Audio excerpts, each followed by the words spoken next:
quando, nas horas de íntimo desgosto, o desalento te invadir a alma e as lágrimas se aflorarem os olhos, busca-me.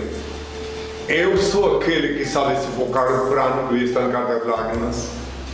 Quando te julgares incompreendido pelos que te circundam e vires que em torno a indiferença recrudesce, acerca-te de mim. Eu sou a luz sob cujos raios se aclaram a pureza de tuas intenções e a nobreza dos teus sentimentos. Quando se te extinguir o ânimo para arrastar as vicissitudes da vida e te achares na iminência de desfalecer, chama-me. Eu dou a força capaz de remover as pedras dos caminhos e sobrepor-te às adversidades do mundo. Quando inclementes te açoitarem da vai da sorte e já não souberes onde reclinar a cabeça, corre para junto de mim. Eu sou o refúgio em cujo seio encontrarás guarida para o teu corpo e tranquilidade para o teu espírito. Quando te faltar a calma, nos momentos de maior aflição, e te julgares incapaz de conservar a serenidade de espírito, invoca-me. Eu sou a paciência que te faz vencer os transes mais dolorosos e triunfar nas situações mais difíceis. Quando te debateres nos paroxismos da dor e tiveres a alma ulcerada pelos abrolhos dos caminhos, grita por mim. Eu sou o bálsamo que cicatriza as chagas e te minora os padecimentos. Quando o mundo te iludir com suas promessas falazes e perceberes que já ninguém pode inspirar-te confiança, venha a mim. Eu sou a sinceridade que sabe corresponder à fraqueza de tuas atitudes e à exercitude de teus ideais. Quando a tristeza e a melancolia te povoarem o coração e tudo te causar aborrecimentos, clama por mim. Eu sou a alegria que te insufla um alento novo e te faz conhecer os encantos do teu mundo interior. Quando um a um se fenecerem os ideais mais belos e te sentires no auge do desespero, apela para mim. Eu sou a esperança que te robustece a fé e acalenta os sonhos. Quando a impiedade se recusar a revelar-te as faltas e experimentares a dureza do coração humano, procura-me. Eu sou o perdão que te levanta o ânimo e promove a reabilitação do teu espírito. Quando duvidares de tudo, até de tuas próprias convicções, e o ceticismo te avassalar a alma, recorre a mim. Eu sou a crença que te inunda de luz o entendimento e te reabilita para a conquista da felicidade. Quando já não provares a sublimidade de uma afeição sincera e te desiludires dos sentimentos dos teus semelhantes, aproxima-te de mim. Eu sou a resignação que te ensina a olvidar a ingratidão dos homens e a esquecer a incompreensão do mundo. Quando enfim quiseres saber quem sou, pergunta ao riacho que murmura, ao pássaro que canta, à flor que desabrocha, à estrela que cintila, ao moço que espera, ao velho que recorda. Eu sou a dinâmica da vida, a harmonia da natureza. Chame-me amor, o remédio para todos os males que te atormentam o espírito. Estende-me, pois, tua mão, ó alma, filha da minha alma, e eu te conduzirei numa sequência de êxtases e deslumbramentos às serenas mansões do infinito, sob a luz brilhante da eternidade. Eu sou o alfa e o ômega, o começo e o fim, a estrela resplandecente da manhã. Meu Pai e eu somos uma só coisa. Eu sou a luz do mundo, a verdade é a vida. Eu sou o caminho, ninguém vê o meu Pai senão por mim. Antes de ser crucificado, eu disse: pela minha voz o meu irmão me reconhecerá. Voltei como havia prometido, para iluminar a humanidade e instituir na terra o reino de meu Pai, Senhor e Deus, formalizado pela Sous. Eu, primogênito, reencarnei, renasci Noé, Abraão, Moisés, Davi, etc. Depois Jesus e agora Inri. Inri é o meu novo nome. Inri é o nome que eu paguei com meu sangue na cruz. I-N-R-I. Inri, o nome que Pilatos escreveu acima de minha cabeça quando eu agonizava na cruz, quando cuspiam no meu rosto, quando me ultrajavam, quando se cumpriam as escrituras. Inri é o nome que custou preço do sangue. Guardai-o em vossas cabeças e sereis fortes e felizes, meus filhos. Meu coração bate forte de amor por todos vós. Benditos são os olhos que me veem e veem quem sou. Benditos são os ouvidos que me ouvem e me reconhecem pela minha voz. Bem-aventurados sois vós, vós que me escutais, que eu só vos falo, que eu escuto do meu Pai, Supremo Criador, único ser incriado, único eterno, único ser digno de adoração e veneração, onipresente, onisciente, onipotente, único Senhor do universo. Que a paz seja com todos.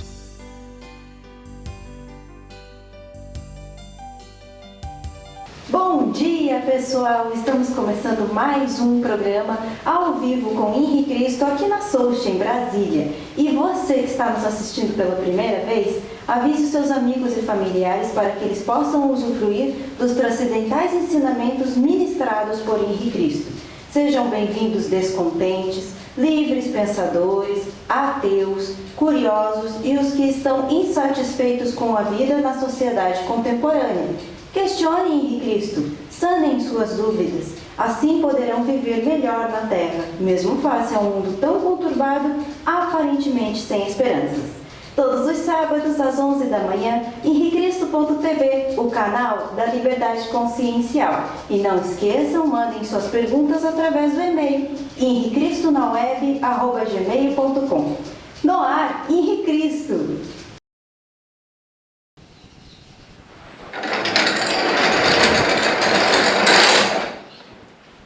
Que a paz seja com todos. O Pai, eterno e inefável, Deus infalível, Criador do Universo, das culminâncias do Teu reino, do trono do Teu poder, do alto do qual Teus olhos temíveis tudo descobrem, tudo veem. Abençoe Teus filhos com saúde, luz e justiça, porque Tua é toda glória para todo sempre, ó Pai. Agora, meus filhos, que ouvis falar de guerras, rumores de guerras, reino contra reino, nação contra nação, tempestades, terremotos, inundações, pestilências, fomes, conscientizai-vos, é apenas o princípio das dores anunciando o meu retorno. Com muito pesar. E agora, com muito pesar, eu vejo tudo isso acontecer. Tudo.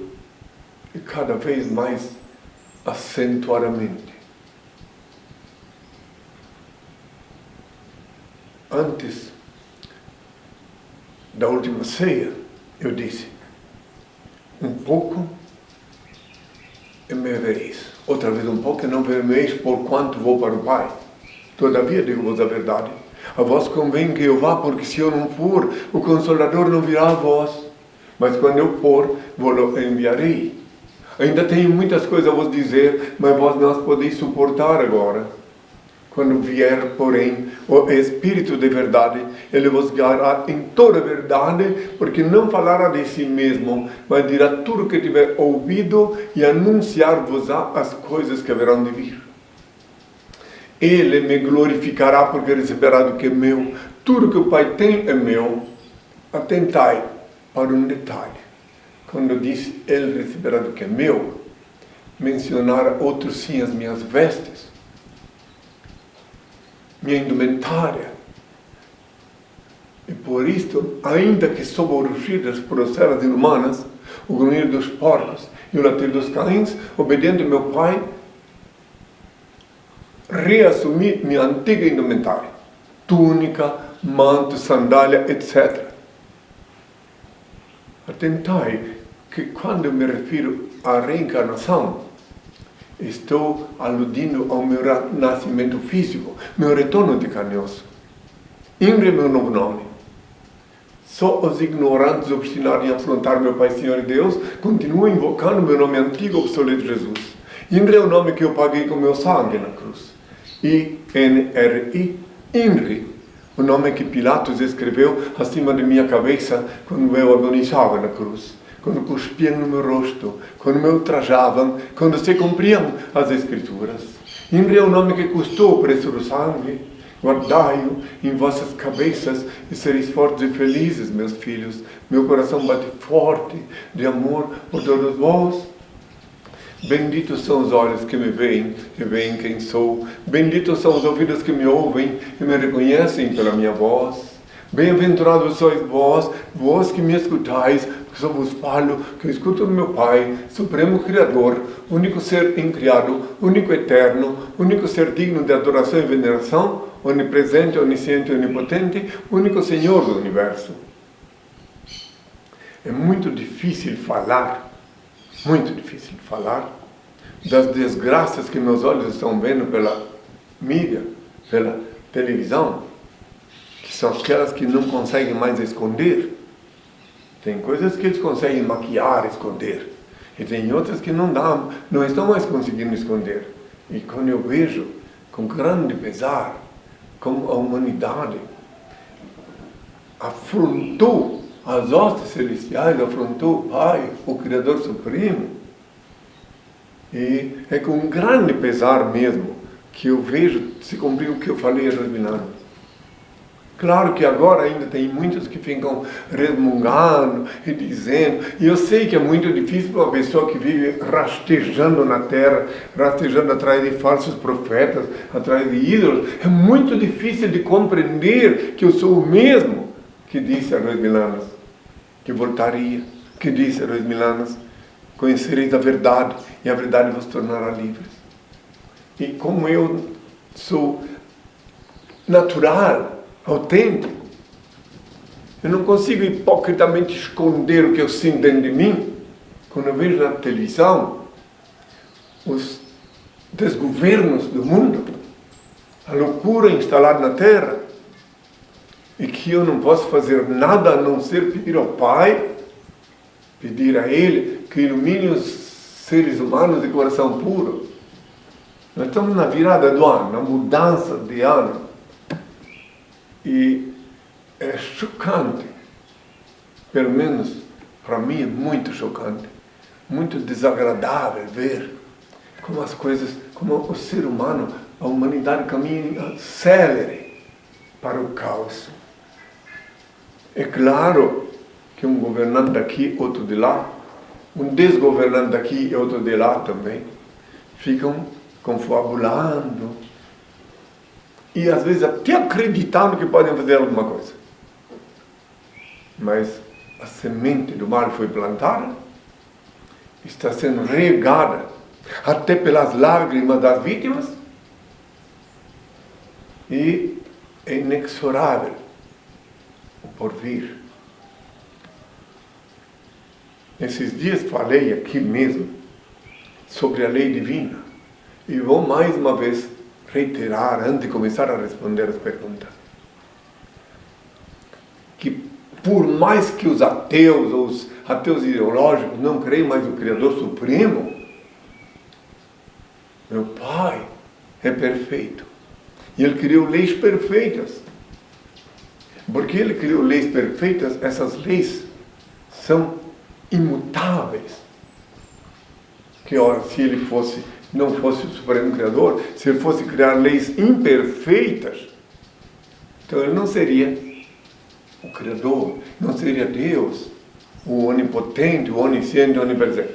Mas como Ele criou leis perfeitas, e por serem perfeitas, homem nenhum consegue mudar elas, nem tampouco elas carecem de emendas. Elas se adaptam sim, em qualquer circunstância, em qualquer local geográfico, se adaptam. Eis aí o mistério da flexibilidade delas, das leis, mas elas são flexíveis para adaptar ao tempo, à vida na Terra, as condições geográficas e climáticas, mas são implacáveis, infalíveis. Então Ele perdoa. Quando alguém pede, eu peço a Ele para que Ele perdoe os pecados, Ele perdoa. Mas a lei não perdoa, porque ela não é um ser humano e nem tampouco é um ser. A lei, ela é inflexível, só é flexível na perfeição dela para adaptação das condições climáticas e geográficas, mas ela é implacável quanto aos que a violam deliberadamente. Então é tudo isso que eu vejo, e quando apareço aqui para responder perguntas, eu não consigo ocultar as visões que tenho, que vejo por vir. E agora, de novo, antes de responder perguntas, eu só quero uma vez mais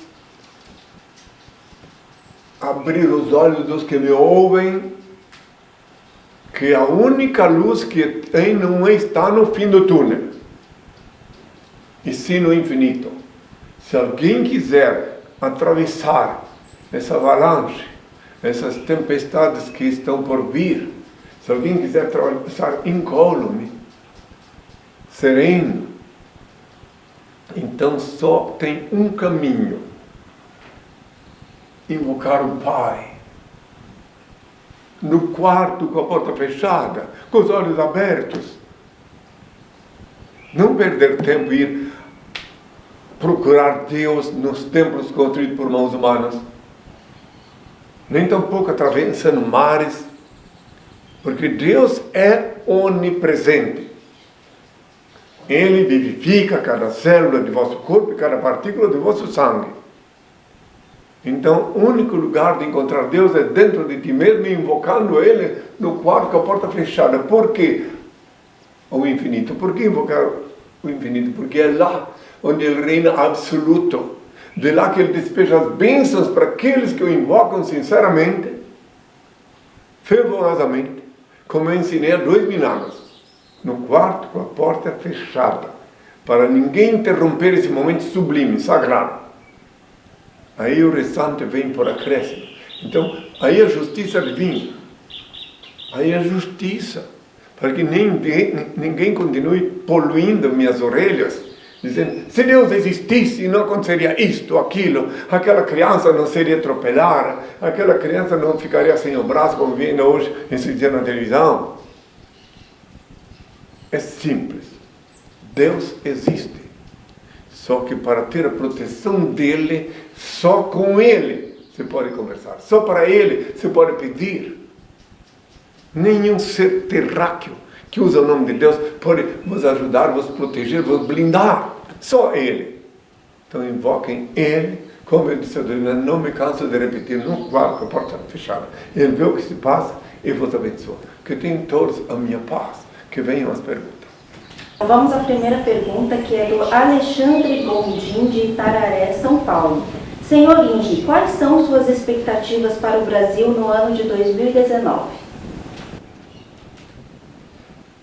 O ano de 2019 é o ano que caracterizado pela imprevisibilidade. Imprevisibilidade.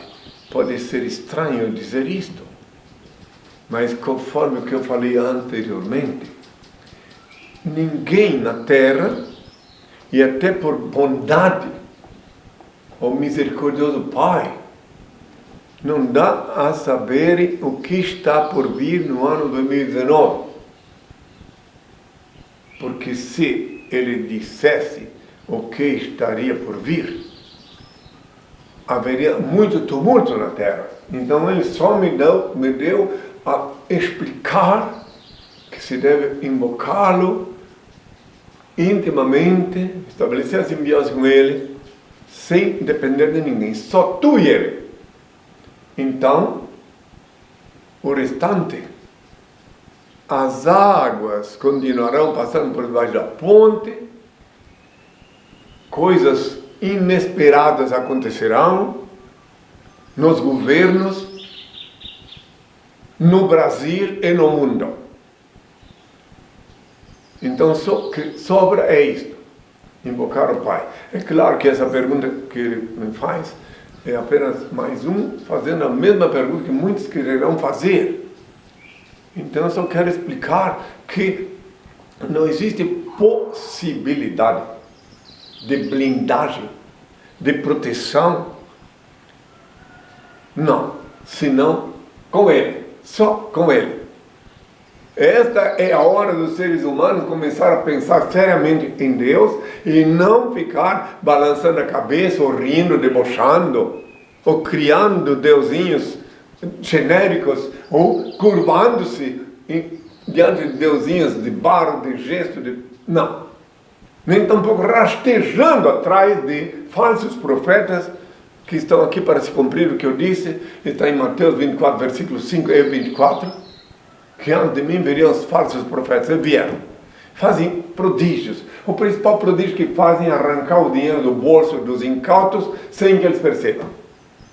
Aleluia, em sangue de Jesus tem poder, aleluia, etc. E esse é o principal milagre, o prodígio que eles fazem. Fazendo os desavisados sucumbir ao fenômeno manada, ao fenômeno da massificação. Alguns são desmascarados e outros continuam usando a mídia, mas até a mídia está à mercê de chuvas e trovadas. Até as televisões estão sentindo o peso do desprezo de Deus quando elas não cumprem o principal papel delas, que eu vacinei há 2000 anos, que quando eu voltasse todo olho me veria. Então aqueles que estão por enquanto rindo, debochando, eles vão sentir no bolso, na conta bancária, nos cartórios de protesto, eles vão sentir o peso do desprezo de Deus. E os filhos de Deus, aqueles que são, como eu disse há 2000 anos, bem-aventurados, os simples, os humildes, os que têm o coração puro, eles terão a graça de ver meu Pai, Senhor e Deus no momento mais inesperado. Então, o ano que vem, esse ano que está aproximando, é o ano da imprevisibilidade. Só sei que neste ano que entra, agora, no dia 20 de março deste ano que está entrando agora, eu completarei 50 anos de vida pública. E em setembro do mesmo ano, 40, que eu digo em 2 continentes, e agora ao mundo pela web, quem sou? O mesmo de ontem, hoje e sempre. E continuará este ano que entra, respondendo a pergunta, os cegos continuarão cegos, aqueles cegos de guia, que olham na televisão, onde for, e balançam a cabeça, debocham, esses continuarão cegos, porque ainda não chegou a hora deles enxergarem, porque quando chegar a hora já é tarde demais. Quando chega a hora de remover as viseiras dos olhos, de pararem de crer que eu fui de carne e osso para o céu, quando chegar essa hora, para eles será tarde demais. Porque aqueles obstinados, aqueles que insistem em debochar, em rir, em pensar que eu sou até um comediante, quando eles verem, será tarde demais. Aí não poderão mais as blasfêmias, as injúrias, os pensamentos nefastos que eles albergaram em seus corações serão o bloqueio principal para eles vislumbrar a verdade de meu Pai, Senhor e Deus. Tenham todos a minha paz. Agora, o Hélio de Curitiba, que fez várias perguntas relacionadas ao mesmo assunto. A alma é a parte sublime do espírito? A alma é a consciência?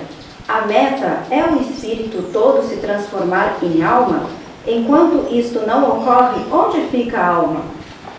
A alma não é a consciência, porque a consciência está atrelada ao neurometafísico sistema, está atrelada à mente, E quando alguém se desvencilha do veículo célula, que é o corpo carnal, sobra então só a alma para aqueles que têm alma. A diferença entre a alma e o espírito é quase invisível. Porque a alma é o eu maior, é o lado superior do espírito.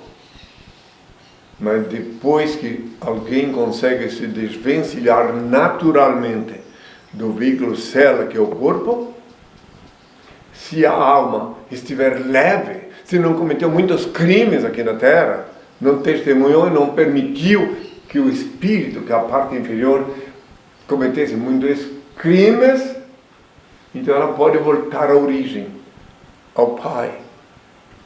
Agora, se ela cometeu muitos delitos aqui na Terra, se ela aceitou passivamente ser cúmplice de muitos delitos, ela fica aqui com status de alma penada. Ela fica aqui aguardando encontrar uma cavalgadura para montar, para partilhar a agonia da purgação do débito contraído enquanto que tinha o corpo, o próprio veículo célula. Difícil, tem que falar diretamente, difícil todo mundo compreender, mas esses dias eu ainda estava pensando como é difícil se tem muita gente, a maioria esmagadora, ainda acredita que morreu, pronto, acabou.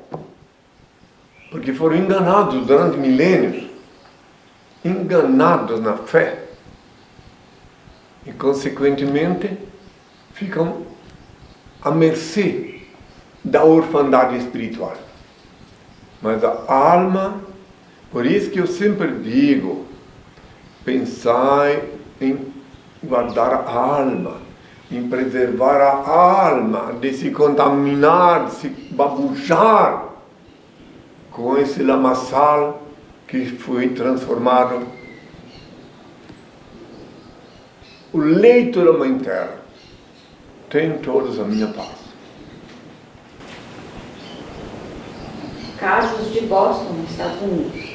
Se eu estou aqui para uma missão, por que tenho que me sentir culpado dos erros dos outros se eles estão aqui também com uma missão? Dizendo assim, o que se refere a débitos karmáticos.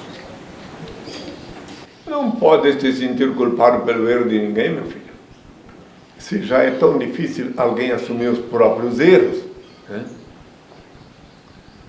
O máximo que tu pode fazer, e deves fazer, é sempre pedir ao Pai que te inspire, que te ilumine, para não te contagiar, não te mesclar com os pecados capitais que os outros cometem. E em falando de pecado, uma vez mais, lembro o que é pecado. Obediente ao meu Pai para evitar que os seres humanos pequem pecando na crença de que estão pecando quando não estão. Então eu simplifico a coisa por ordem do Pai. Tudo que fizeres faz mal a ti e aos outros é pecado. E o que fizeres que não faz mal a ti nem aos outros não é pecado. Olha, que eu acabei de ver ontem à noite uma coisa na televisão que fiquei abismado. Entende? Como é que os demônios estão trabalhando? Como eles estão inventando coisas novas para escravizar? Ontem eu fiquei abismado quando eu vi que agora com a luta tão grande que os seres humanos têm, aqueles que são viciados, escravos do tabaco, lutam tanto, aqueles que querem se libertar, é tão difícil. Pois não é que inventaram agora um cigarro eletrônico. Não é que agora estão fazendo propaganda, como eu vi na televisão, para a juventude que nem pensava em fumar, que já está até querendo ficar longe desse vício nefasto. Pois inventaram um tabaco, um cigarro eletrônico, e com essa da mídia apoiar para essas coisas, a televisão, ótima. Ela fica mostrando como é que funciona e tal, e falando nos jovens, disseram até que parece que dos 15 aos 30 anos, que são o público-alvo, tá? E não, o pior, tudo que eu vi, o indivíduo falando com uma eloquência, com uma segurança, como se fosse um benfeitor da humanidade. Eu fiquei estupefato ontem quando vi isso. Então aí, aqueles que já estavam, inclusive direcionam essa invenção satânica, principalmente para aqueles que já estavam deixando de fumar. Principalmente. Mas é aquele que está deixando de fumar, até porque a mãe pediu, o irmão, o filho, aí ele adota esse sistema e diz, não, mas isso aqui é muito bom, isso aí não faz mal a ninguém. Não tem fumaça? Eu fiquei estupefato quando vi na televisão ontem. Então aí vê demônio, Satanás, o cajol, não importa o nome. Ele está operando a todo vapor. O cavalo Apocalipse vermelho já está começando a sapatear, se preparando também para começar para galopar com velocidade. Mas voltando a esse terrível vício que eu vi, não é mais impressionante que eu vi através da matéria, não vou nem citar quem quiser que vá, porque eu não vou fazer propaganda uma coisa horrorosa dessa. Eu notei como se vangloriava, sentindo-se um porta-voz da benevolência, da saúde, do bem-estar, dizendo que aquelas pessoas que estão saindo vício podem, e aí ele explica ainda que a nicotina só vai fazer mal para quem fuma, mas não vai mais fazer mal para os que estão em pé, na cerca, sabe? Eu fiquei assim, eu digo, meu Deus, não, e pior de tudo, que eu percebi, pelo jeito que ele falou, que já estão, a coisa é irreversível. Pelo jeito que ele falou, pela empolgação, que a clientela vai se multiplicar assim, assombrosamente, exacerbadamente. Bem, eu deixo um alerta. Ninguém creia. Disseram mais uma coisa que eu fiquei muito impressionado, que o Brasil é o maior exportador de tabaco do mundo. É uma estatística que eu desconhecia. Então, olha, meus filhos, quem quiser ter saúde, quem não quiser ter um enfisema pulmonar, não quiser dar lucro para a fábrica, nem do tabaco e nem tampouco da farmacologia, busque no Senhor proteção, inspiração, para se esquivar. Não vai nessa onda da massificação, porque meu primo está fumando, meu sobrinho, eu também vou fumar. Não vai nessa não. Trate de descobrir no Pai, na inspiração dele, um meio de sentir-te bem aqui na terra. Detalhe, se eu não estou equivocado, ele diz que esse novo método, não entendi bem direito se ele falou porque queria falar, ou se falou, porque eu fiquei tão abismado com o que eu estava vendo. Ele disse que a nicotina, aí cada meia hora a pessoa tem vontade de fumar de novo. Não lembro, não entendi bem se ele estava fazendo propaganda ou se ele estava avisando. Não deu para entender direito. Então não vão nessa não, meus filhos. Aqueles que querem ter saúde, que querem estudar, ser útil na terra, não sejam escravos desse horror chamado tabaco, porque o tabaco, ele, até hoje não pude compreender direito por que ele é legalizado aqui no Brasil. Mas não quero compreender, nem quero. Mas o tabaco, ele é tão perigoso, e até mais do que qualquer outra droga, porque como ele é legalizado, qualquer um pode fumar. Vão dar um lucro muito grande para a farmacologia, isso é verdade. Dá muito lucro para a medicina internacional. Mas os médicos conscienciosos, os médicos que estão aqui a serviço do bem, eles são os primeiros a recomendar os seus pacientes, os seus amigos, a não sucumbir à mercê dessa maldição, dessa praga que sorrateiramente vai invadindo, principalmente o neurosistema. E daí depois, quando vê, se foi. Eu fiquei mais impressionado ainda porque eu vi, volta e meia, eu vejo campanhas anti-tabaco, vejo com muito bons olhos que proibiram atualmente de fumar dentro dos aviões, né? Eu vejo com bons olhos isso aí. Agora, pelo que eu entendi, com esse cigarro eletrônico pode fumar dentro do avião, pelo que eu entendi. Vamos ver. Deus há de inspirar os filhos dele para não caírem nesta armadilha. A armadilha eletrônica. Tem tantas boas coisas na descoberta tecnológica, né? Mas daí tem junto o lixo. Tá? Eu estou esperando um dia, já que a minha missão é falar ao público, estou esperando a ocasião de poder falar sem nenhum intervalo, assim, sem nenhuma notícia ruim, né? Sim, porque afinal de contas, nós estamos aqui numa floresta, mas nós estamos em Brasília, na capital do Brasil. Há pessoa que vem do estrangeiro que diz que eu moro na periferia de Brasília. Não, moro em Brasília, foi aqui no bairro do Gama que começou Brasília. Tem até o cadetezinho ali, que ficou ali de museu. Então eu moro em Brasília, a SOST está sediada em Brasília, só que na área rural, no meio da natureza, por ordem do Altíssimo. Inclusive já vi imprensa estrangeira daqui que escreveu aqui que em Cristo está reunido com os discípulos fora de Brasília. Não, aqui é Brasília. É que quando fundaram Brasília, quem conhece, for ver a história, dá para ver que eles, em vez de designar com status, com o título de bairro, eles quiserem inovar, cidade satélite, etc. Umas inovações que eles fizeram aí, mas não tem nada a ver. Aqui é um bairro de Brasília. Assim como no tempo que a capital federal se situava no Rio de Janeiro, então tinha Copacabana, Botafogo, São Cristóvão, Catete, que era onde estava o Palácio do Governo. Então lá eles não diziam cidade satélite, era bairro.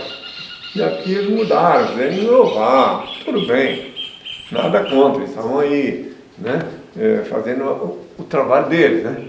Mas que não ficou muito bom isso de dizer que Brasília é só lá no centro administrativo. Não é bom, porque soa ignorância, né? Quem entende um pouquinho de geografia, entende um pouquinho de extensão territorial, vai compreender que Brasília é aqui o Distrito Federal, é aqui onde nasceu Brasília. Justamente, quem quiser pesquisar melhor, vê onde é que está situado o Catetinho, que hoje em dia é um museu. E daí pode ver, foi aqui nesse bairro que começou Brasília, onde estava o presidente da época, os ministros, confabulando. Porque, para aqueles que não sabem, Brasília era para ter começado lá em Planaltina. Tem um marco lá, para aqueles que não sabem, tem uma coluna lá, um obelisco, onde tem uma placa, para aqueles que não sabem, eu vou dar mais essa informação aqui.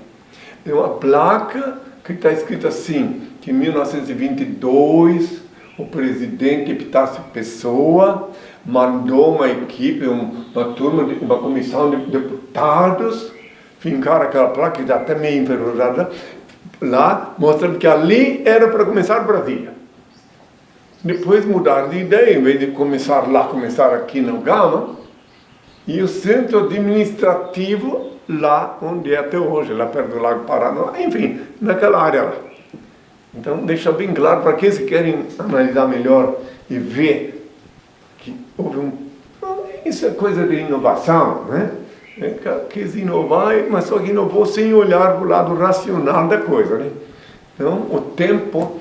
inclusive, para compreender melhor, os veículos da SOS, todos têm placa de Brasília. Está aí a melhor prova que aqui é Brasília. Às vezes eu saio daqui e vou até o centro, lá é o centro, né? Centro comercial, centro de hotelaria, e vejo abismado uma placa quando vai dobrar uma esquina para entrar em outra rua, Brasília. Como se eu não estivesse dentro de Brasília. Entenderam? Eu vim em Brasília a primeira vez em 1980, em fevereiro de 80, antes do carnaval, e já percebi certas coisas assim, exóticas, né? Mas que faz parte do todo, né? Uma vez que o Senhor mesmo disse que se alguma coisa aparentemente está errada, faz parte do todo que está certo, porque Ele é o Senhor da vida e do destino. Então, vamos lá. Vamos então responder as perguntas. Ontem, vamos adiante. Qual é a próxima pergunta? Manuel Bernardino, de Caravelas, Bahia. Ingrid, em Caravelas, somente eu e minha esposa Zumira temos certeza que você é Jesus Cristo ressuscitado com um novo nome. Se o Armagedon fosse amanhã, todos desencarnariam, exceto eu e ela. Os mortos ressuscitariam e todos nós iríamos ser julgados em Brasília? Em que condução? Ele deve amar muito a família dele, né? Daí ele diz que só ele e ela sabem quem sou. Isso, com o novo nome. Então é o seguinte, que o Senhor o inspire e o abençoe por manter-se com essa pureza para ver a verdade, mas saibas tu, meu filho, que quando chegar o dia e a hora, porque é inevitável, só quem não vê, quem quer ser cego, é que não vê que as coisas estão caminhando, como eu disse no início do programa. Mas daí só o Senhor sabe quem vai sobreviver e quem vai... Que nem todos os sobreviventes são bem-aventurados. Nem todos os sobreviventes podem dizer, porque tem uns, meu pai me mostrou que tem alguns que vão ficar aqui só porque o número será reduzido, só para fins de continuar a humanidade. Mas terão problemas físicos, né? Então, de novo eu volto para o Pai. Volto a invocar o Pai, dizer para que invoquem o Pai, que Ele dá não só o dom do discernimento, não só condições de ver as coisas como elas realmente são, como ainda te dá a graça de não te preocupar, de não querer que teus desafetos, teus vizinhos, os teus conhecidos pereçam. Só Ele pode te dar a graça de entender o que é melhor para ti e para os herdeiros da terra. Só Ele, o Senhor. Bem, vamos lá, mais uma pergunta. Fabiana Marques, de Curitiba. Como é visto aos olhos de Deus alguém que lhe conheceu pessoalmente, porém não o reconheceu como unigênito de Deus e hoje segue um falso religioso? Se ela pergunta como é que eu vejo ou como o pai vê? Como o pai vê? Ele vê como alguém que gosta de Ele vê como alguém que não quer vivenciar a verdade. Porque se a pessoa depois que já me viu há muitos anos atrás e ela ainda continua escrava de alguma religião, porque ela tem prazer. Eu conheço várias pessoas que se comprazem em dizer como se fosse um clube. Eu sou da tal religião. Não vou dizer o nome de nenhuma, não. É como se fosse um clube orgulhoso. Eu sou daquela religião ou daquela. São milhares. Aqui em Brasília tem 5.000 seitas, segundo eu vi numa mídia. Então, os encabrestados daqui, esses tempos, eles deram uma entrevista para a TV da Suécia. Ele esteve aqui, me entrevistou e depois foi perguntar a opinião do povo. Eu fiquei impressionado ver a falta de criatividade para me xingar. Eles não sabiam nem sequer me ofender. Entende? Então daí diziam assim, a gente via aquela raiva, sabe? Um olhar de raiva. Né? Eu digo, olha só a imagem que eles mandam lá para o estrangeiro. E eu estou aqui só pedindo ao Pai por eles, pelos filhos que aqui vivem. E daí, mas teve uma mulher que teve a coragem de dizer, não, ele é assim. Entende? Eu vi também. Entende? Então é isso. Eles estão, falou de Curitiba. Certamente ela me viu quando eu estava lá, eu fui sediado em Curitiba 24 anos. Falei em todos os canais de televisão de lá, nas universidades. Fui questionado, participei de debates, encontrei cada pessoa lá que é indescritível. Tinha uns que já vinham com pinico emborcado na cabeça no debate. E daí eu já via que dali isso ia vir, coisa assim. Até o Quevedo, eu tive vários encontros com ele lá também, o Escrevedo. A senhora, ela é parente do Isaac, né? É aquela família. Ela já esteve aqui, tomou uma benção e está melhor, inclusive, da depressão. Ah, mas então ela não tá, então ela não me negou, então? Não. Fabiana Marques, Curitiba. Como é visto aos olhos de Deus alguém que lhe conheceu pessoalmente, porém não o reconheceu como unigênito de Deus e hoje segue um falso religioso? Não é ela. Ah, mas eu entendi. Eu estou respondendo pela pessoa que falou isso. Eu respondi para a pessoa que falou isso, que me conheceu e etc. E agora segue uma falsa. Primeiro que eu não posso nem ser falso religioso, porque eu não sou religioso, eu sou filósofo da liberdade consciencial. E religião, para mim, quem tiver ouvidos, ouve. Quando não é um equívoco, é uma farsa, é um embuste. Porque já que Deus é onipresente, onisciente e onipotente, uma vez que Ele vivifica cada célula de vosso corpo e cada partícula de vosso sangue, não podeis fugir dele, nem na hora de cometer um pecado, um delito, porque Ele vê tudo, porque Ele é onipresente. Então, por que necessitar de uma religião? Religião vem de religar do latim. Uma religião para falar com Ele, eu estou cansado. Não estou cansado, mas podia me cansar de dizer de novo, ore no quarto, o Pai no quarto, com a porta fechada. Que é o que eu sempre digo. Mas então entendi. Quer dizer que ela esteve aqui, tomou a bênção nos benementos, só que ela conhece alguém que já esteve comigo e que continua rastejando atrás de um falso. Bom, a pessoa é masoquista. É uma linguagem científica, né? Que falam dos psicanalistas, Mesmer, Freud, né? Eles sabem o que quer dizer isso. E até o Henri Cosi, que é um psicólogo de Bonantão, ele também deve saber o que quer dizer isso, né? Então tá aí, perfeito, já entendeu, né? Já expliquei, né? Que ela que continua ligada a mim, o Senhor sempre a abençoe, que tenha a paz do Senhor e a do Filho do Homem. Sigamos adiante.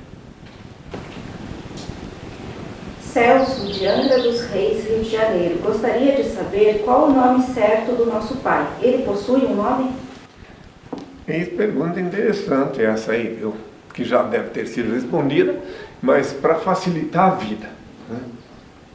Tem um trecho na Bíblia, tem dito pelo Senhor: não usarás o santo nome em vão, certo? Olha só. E de outra parte, até o Pai Nosso antigo e o novo, Pai Nosso que está no céu, seja feito, né? Enfim, invocando o Pai. E eu ensino a invocar o Pai. Agora, o nome perfeito do Pai, do Criador Supremo, é aquele que Ele disse, porque não tem mãe, Ele é o único ser incriado, então Ele não tem mãe. Então ninguém pode dar nome para Ele, uma vez que Ele não tem mãe, né? Então, Ele disse o nome dele, é esse que conta, o nome que Ele disse. Isaías 42, versículo 8. Ele diz: eu sou o Senhor, Ele diz. Este é o meu nome. Não darei a outros a minha glória, nem consentirei que se tribute aos ídolos o louvor que só a mim pertence, disse o Senhor. Então logo, o nome dele é aquele que Ele disse que é o nome dele. E quando eu falo no novo Pai Nosso, assim o novo Pai Nosso: ó Pai eterno e inefável, Deus infalível, Criador do Universo, santificado seja teu nome, seja feita a tua vontade, assim na terra como no céu. Graças te dou pelo manjar que emana em ti. Aparta-me dos erros, ilumina-me, para que eu te sirva sem equívocos, glorificando-te, hoje e sempre, ó Pai. Eu ensino a rezar assim o novo Pai Nosso. E ali diz então: santificado seja o teu nome. O que quer dizer isto? Se ele mesmo disse para não usar o nome dele em vão. Então, e ele diz que o único nome dele é Senhor. Então, quando eu digo santificado seja o teu nome, justamente eu estou dizendo que ninguém deve usar o nome dele em vão. Porque se alguém usa o nome dele em vão, aí já não está sendo santificado. Santificado é não usar o nome do Senhor em vão por qualquer coisa. A gente só pode, para valer o nome do Senhor, só invocar Ele numa hora de necessidade, entende? Para que Ele tenha espírito, ilumine. Entende? Então o nome dele não é para estar na boca de qualquer um, é para ser, pai babuja. Tem que usar o nome dele com respeito, com amor e principalmente com reverência. Eu faço isso todos os dias, ensino que assim deve ser, para aqueles que querem aprender. Então já está explicado, né? E expliquei também por que não se pode invocá-lo, né? E também por que eu ensino, desde que eu comecei a minha vida pública, que eu me identifico, que eu me apresento, a rezar o novo Pai Nosso, porque ele disse que o antigo Pai Nosso, meu pai disse, já cumpriu sua finalidade. Que no antigo Pai Nosso, Pai Nosso que está no céu, venha a nós o vosso reino. O reino dele já está instituído na terra desde 82, cuja sede é aqui na Nova Jerusalém, em Brasília. Então logo não dá para dizer de novo, venha a nós o vosso reino. Porque daí tu está falando com alguém e não com o Senhor. Porque Ele me mandou aqui a duras penas, enfrentando todas as adversidades possíveis e imagináveis, para estabelecer na terra o reino dele, formalizado pela súplica. Então, agora, por isso que eu ensinei da parte dele, dizer, Pai nosso que está no céu, venha a nós o vosso reino. Não, esse era passado. Agora, Pai eterno e inefável, né? E outra coisa, no passado eu ensinei que o pão nosso de cada dia, né? No antigo Pai Nosso. Quem lembra sabe. E agora que meu pai me ensinou e mandou que eu transmita, que mesmo depois de dizer Pai Nosso que está no céu, santificado seja o teu nome, venha a nós o vosso reino, seja feita a tua vontade, assim na terra como no céu, o nosso pão de cada dia, etc. Agora, ele diz que em vez de pedir o pão de cada dia, depois que eu mesmo disse que nem só de pão vive o homem, disse o Senhor. Então, carece de dizer, agradecer a Ele, o manjar que emana dele, como eu falo no Pai Nosso, que aí compreende tudo, pão, água, prana, energia, tudo, num só pacote. Então, o tempo atual está adaptado ao novo Pai Nosso. Quem quiser compreender, compreende. Ninguém é obrigado. Quem quiser continuar rezando o Pai Nosso antigo, pode. Só que daí está marginalizado das hostes celestiais e da corte celestial e, consequentemente, do reino de Deus. Tenham todos a minha paz. Victor Munhoz, de Curitiba. Henri, nunca mais retornou a Curitiba? E seus seguidores daqui têm contato? Olha, são vários que estão adivinhando. Há mais de um ano que eu não vou a Curitiba. Estou sempre querendo voltar lá e vou voltar. Só que nem sempre dá certo, porque eu estou aqui tendo obrigações aqui da parte do pai. Eu estou aqui recebendo até mídia estrangeira, né? E daí tem tudo isso. E quando eles lá de além-mar pedem uma entrevista aqui comigo, aí quando eles combinam tudo direitinho, aí eu, claro que eu tenho que dar atenção para eles, né? Que afinal de contas eles agora estão divulgando a presença do Filho do Homem em toda a dimensão terrestre, conforme o Senhor disse que ia ser. Que Ele diz que todo olho me verá. E todo olho vai me ver sim. E também diz que estarei com o cabelo branco da cor da neve. E está em Apocalipse 1, versículo 14. E por enquanto ainda não estou com o cabelo branco da cor da neve. Então tem que dar tempo ao tempo, né, meus filhos? Bem, agora eu vou... Uma pergunta mais, daí eu vou pedir ao Pai a bênção. Bruno, do Rio de Janeiro. Saudações, Henri. Gostaria de saber se as desigualdades das condições sociais são uma lei natural. A desigualdade, inclusive depois, logo a seguir, eu vou falar disso de novo. Porque, utopicamente, existem pessoas que, inclusive, são fanáticas e até se matam e matam em nome da palavra comunismo. Que é um absurdo. Não existe a possibilidade de comunismo. Entende? Não existe. Porque a lei da igualdade, então já vou explicar agora, a lei da igualdade consiste unicamente, tão somente, em distribuir-se desigualmente a desiguais na medida em que se desigualam. Essa é a lei justa de Deus. A lei, eu tentei explicar sobre isso a Doriana quando eu proferi a parábola dos talentos. Então tem pessoas que se deixam enganar. Já pensou? Eu vou lançar uma ideia de reflexão aqui. Procurem imaginar se todos os seres que vivem na Terra, todos, só tivessem capacidade para ser engenheiro. Não conseguia fazer nada, só isso. Ou só medicina, ou só ser juiz, ou só fazendeiro. Todos, não teria outra chance. Todo mundo fazendeiro. E daí quem ia cuidar das vacas, dos animais? Então Deus, que é tão perfeito, Ele já criou uma situação tão perfeita, tudo tão perfeito, ainda agraciou alguns habitantes da Terra com o dom da versatilidade, que às vezes o indivíduo pode ser engenheiro, chofer, motorista, e até gari. Existe hoje em dia até gari que passou pela faculdade. Mas ele não vai morrer de fome por falta de capacidade de laborar. Agora já imaginou se todo mundo fosse igual? Existem raças, povos, que têm todo mundo aparência muito parecida. Mas as aptidões se diferem. Eu conheço pessoalmente, porque eu estou, como eu disse, faz 50 anos de vida pública, 40 que eu digo para quem quiser me ouvir quem sou.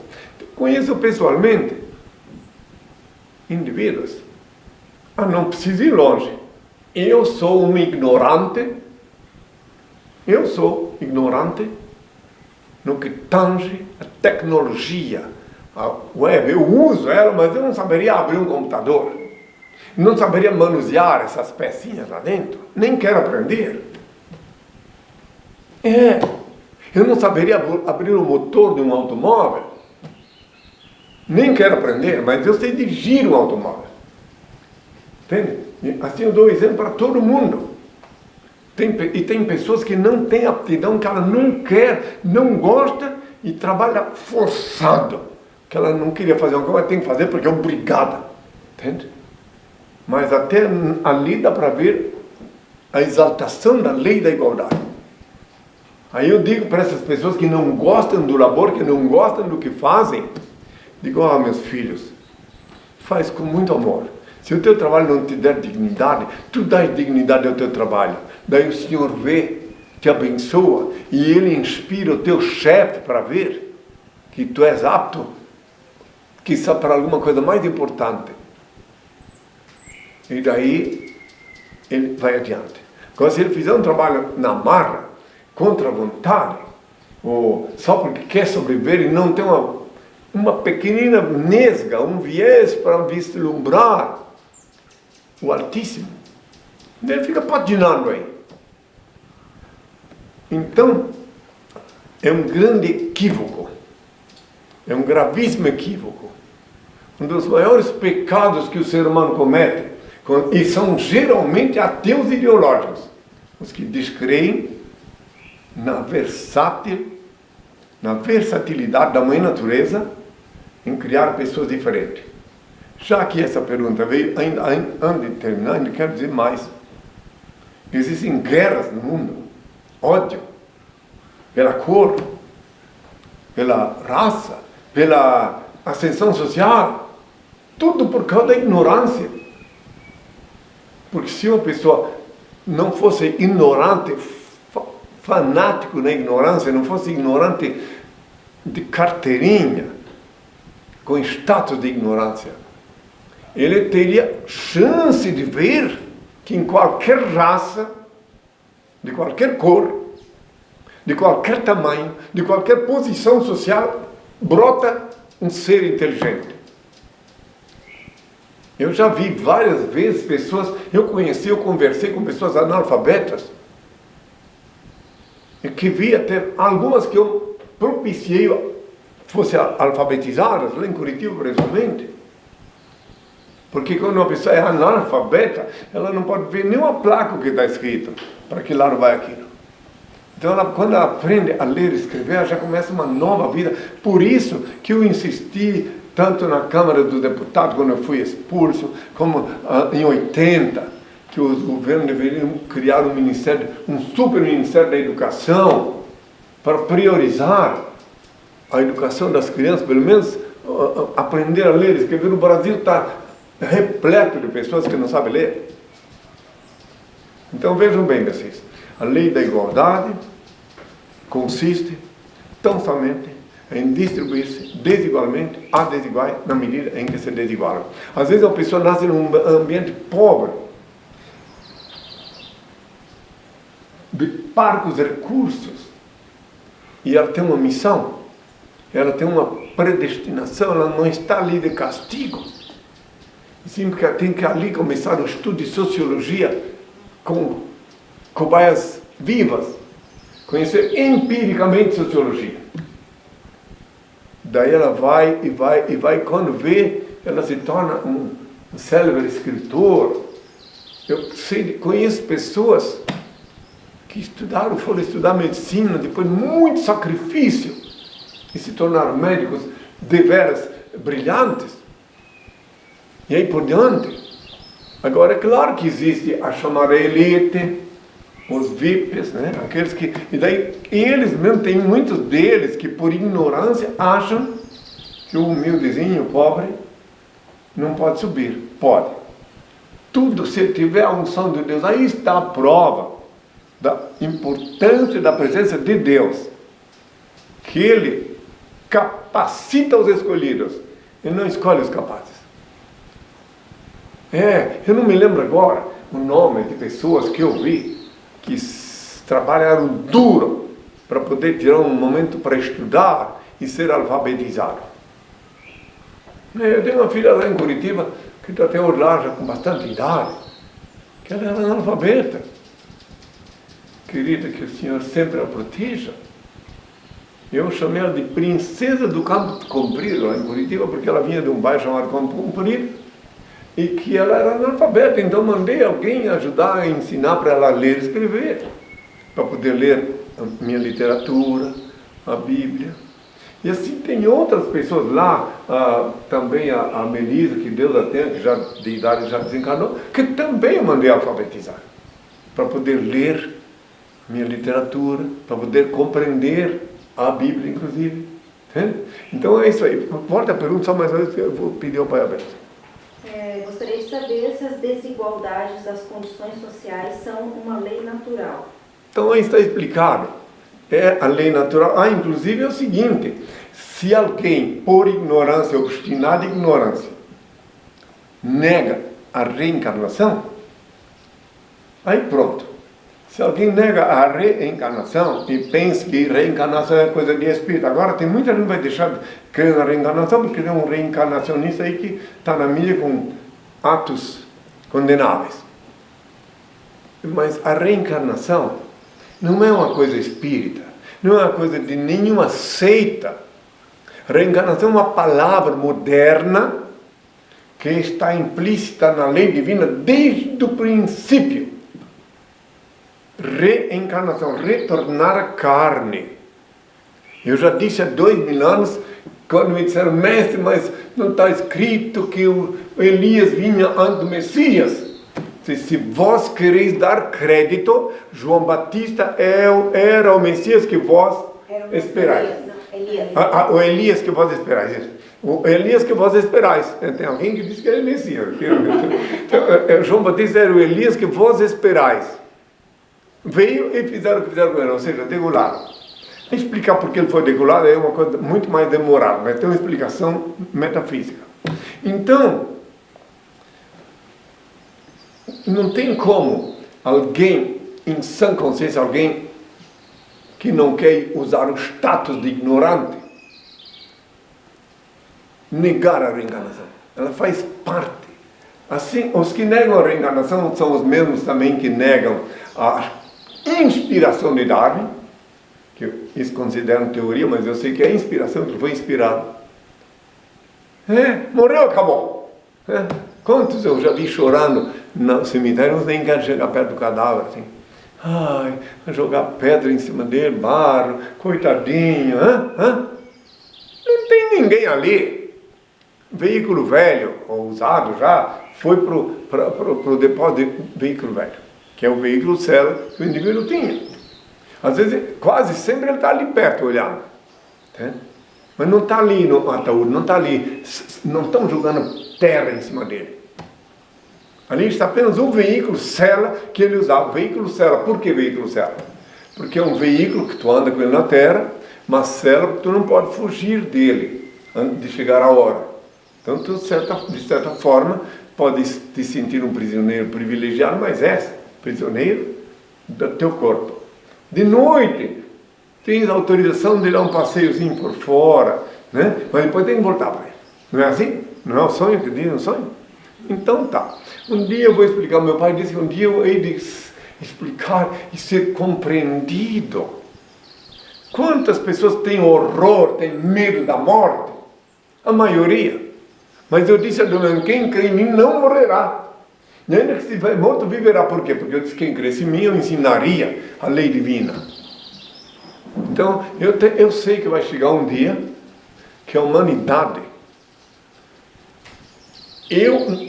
meu pai disse que eu não posso sair daqui da terra enquanto eu não der essa consciência aos que têm olhos para ver e ouvidos para ouvir. E eu tenho feito um grande esforço. Nos tempos que eu vivi na França, que lá era para ser todo mundo reencarnacionista, que lá que nasceu um dos principais divulgadores da reencarnação. Mas encontrei muitos ateus, muitos que não sabiam sequer que tinha lá na França um indivíduo que morreu e que colocaram em cima da sepultura assim: nascer, morrer e nascer. Nem isso ele não sabia. Então, 7 meses que eu vivi lá dentro da França, eu vi muita gente que não sabia. Esse conhecido como Allan Kardec, mas ele tem um nome mais comprido. Que ele foi o principal expositor da reencarnação, mas não era perfeito, e não falou um monte de bobagem também, né? E por isso que diminuiu o crédito. Entende? Bem, agora eu vou pedir ao Pai a bênção. Aqueles que estão chegando agora, se quiserem participar da bênção, abram bem os olhos, coloquem as mãos na posição de receber. Eu peço ao Pai, e Ele derramará sobre vós, sobejamente, as bênçãos dele.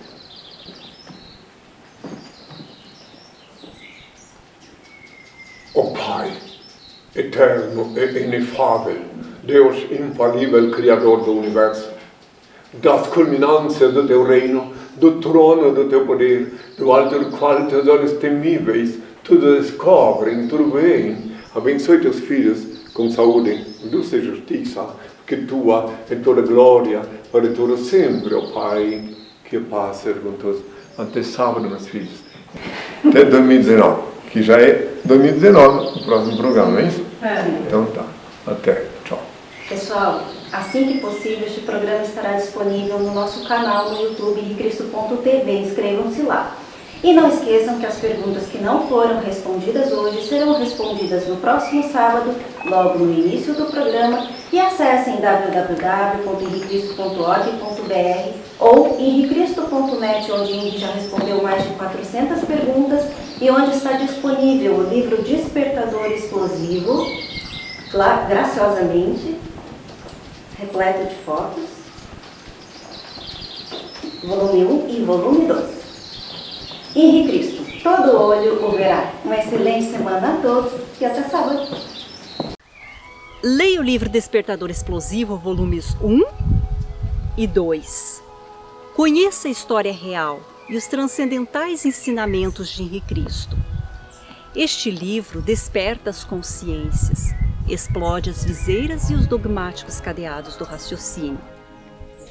Ele é um mudo que fala, um cego que guia, um surdo que responde, um morto que vive e ensina a viver.